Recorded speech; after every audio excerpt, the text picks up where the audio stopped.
नाज़रीन, इमरान खान के ख़िलाफ़ गद्दारी की दफ़ात शामिल कर दी गई हैं और अब से चंद लम्हात पहले की ये ख़बर है जो हम आपको दे रहे हैं कि इमरान खान साहब को, जो कि ऑलरेडी जेल में हैं और उनको जेल में फ़ैसिलिटीज़ भी प्रोवाइड नहीं की गई थी, उनके वकला को उनसे मिलने भी मुकम्मल आज़ादी के साथ नहीं दिया जा रहा। फैमिली में मोस्टली बुशरा बीबी उनसे मिलती हैं और इसके अलावा भी दूसरे जो फैमिली मेम्बर्स हैं उनको भी अलाउ नहीं किया जाता। तो खान साहब के लिए एक और इम्तहान की कड़ी कि उनके केसेस में 9 मई के जितने भी उनके खिलाफ FIRs थी उनमें गद्दारी की दफ़ात 120 के तहत शामिल कर दी गई हैं। तो नाज़रीन, ये है पाकिस्तान तहरीक इंसाफ के चेयरमैन इमरान खान की जेल से ताज़ा तरीन सूरत हाल।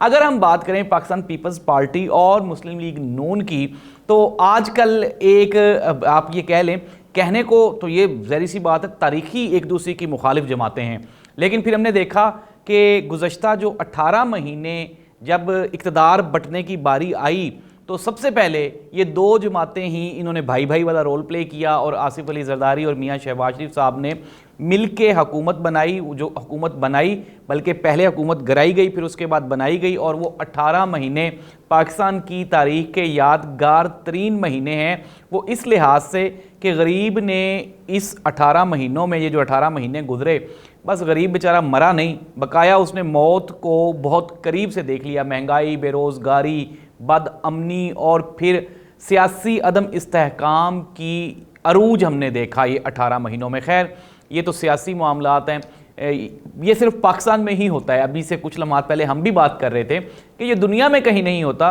ये मेरा प्यारा देश पाकिस्तान है जहाँ पे कुछ भी मुमकिन है। तो कल का अगर हम बिलावल भुट्टो जरदारी साहब का बयान देखें तो उन्होंने कहा जी कि मियाँ साहब आएंगे और आकर उनको जेल जाना होगा, क्योंकि ज़ाहिर सी बात है उनके ऊपर केसेस हैं। तो नाज़रीन, ये वही मियाँ मोहम्मद नवाज शरीफ साहब हैं जिनको बिलावल भुट्टो जरदारी साहब लंदन मिलने के लिए गए थे और फिर उनके साथ बड़ी जफ्फियाँ डाल के तस्वीर भी इशू हुई और उन्होंने कहा जी कि अब ये दोनों जमातें एक ही पेज पर हैं। तो ये 2 जमातें जो कि आज से 1 महीना कबल एक ही पेज पे थीं, अब शायद पेज फट गया है या फिर पेज को दोबारा से लिखने की कोशिश की जा रही है। खैर, बिलावल भुट्टो जरदारी साहब ने कहा कि मियाँ मोहम्मद नवाज शरीफ साहब को कोर्ट का सामना करना पड़ेगा, जेल जाना पड़ेगा।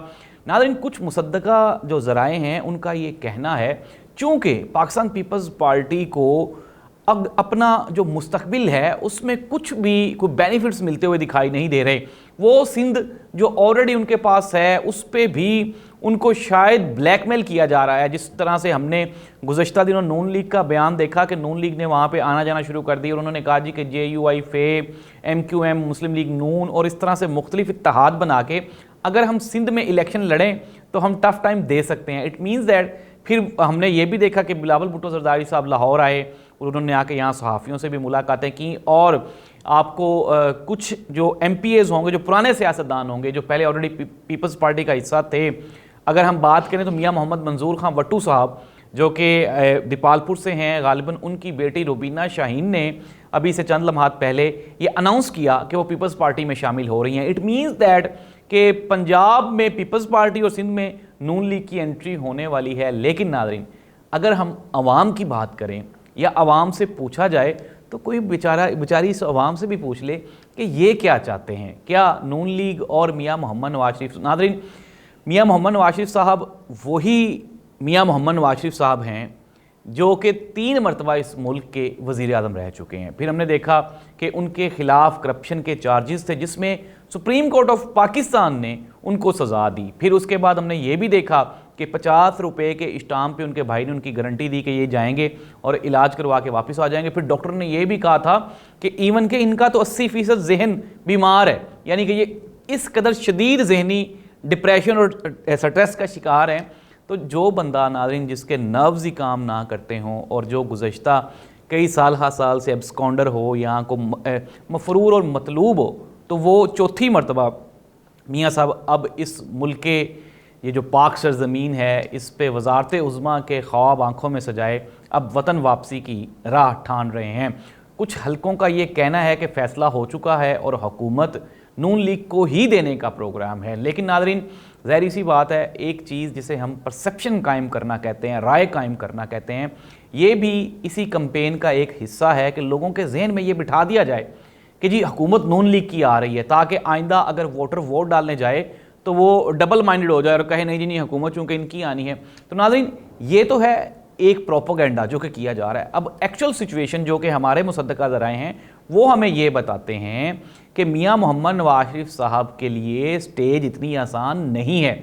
سب سے پہلی بات تو یہ ہے کہ پاکستان پیپلز پارٹی کسی بھی وقت اپنا سیاسی اتحاد تبدیل کر سکتی ہے. جب ان کو لگے گا کہ ان کا کوئی سیاسی مستقبل نہیں ہے، یا بلاول بھٹو زرداری صاحب کو یہ بھی کنفرم ہو جائے گا کہ اگر نون لیگ کی گورنمنٹ آتی ہے. اچھا کچھ آپ کو میں اس میں ایڈ کر دوں، اور وہ یہ اطلاعات ہیں کہ میاں محمد نواز شریف صاحب یہ کہہ رہے ہیں یا ان کے ساتھیوں نے ان کو کنونس کیا ہے اس بات پہ کہ جی ایک مرتبہ آپ آئیں، پاکستان آ جائیں، پاکستان آ کے آپ وزارت عظمیٰ کا حلف اٹھائیں، اور حلف اٹھانے کے چاہے 3 مہینے 4 مہینے بعد آپ یہ جو اقتدار ہے یہ آپ کسی اور کو منتقل کر دیں. ابھی ہم لوگ جب ڈسکس کر رہے تھے تو بڑی خوبصورت بات کی جھکڑ صاحب نے کہ کیا یہ کوئی سلطنت مغلیہ ہے یا یہ کوئی شاہی اقتدار ہے جو کہ منتقل ہو رہا ہے. تو ناظرین یہ وہی مغلیہ سلطنت ہے اور یہ وہی مغلز ہیں جو کہ نسل در نسل ہم پہ حکومت کرتے آئے ہیں. تو ناظرین یہ ہماری سیریسنس کی ایک اعلیٰ معیار، ایک اعلیٰ پہچان ہے یا ایک مثال ہے.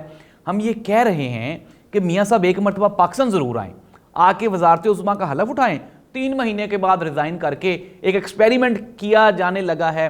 ایک طرف تو ناظرین ہم ہندوستان کی مثالیں دیتے ہیں، اس کی ترقی کی مثالیں دیتے ہیں. میاں صاحب نے آج بڑا خوبصورت بیان دیا تھا. انہوں نے کہا کہ ہندوستان نے ہمارا معاشی ماڈل فالو کرتے ہوئے، کاپی کرتے ہوئے آج ہندوستان دنیا کی بڑی اکانومی بن گیا ہے.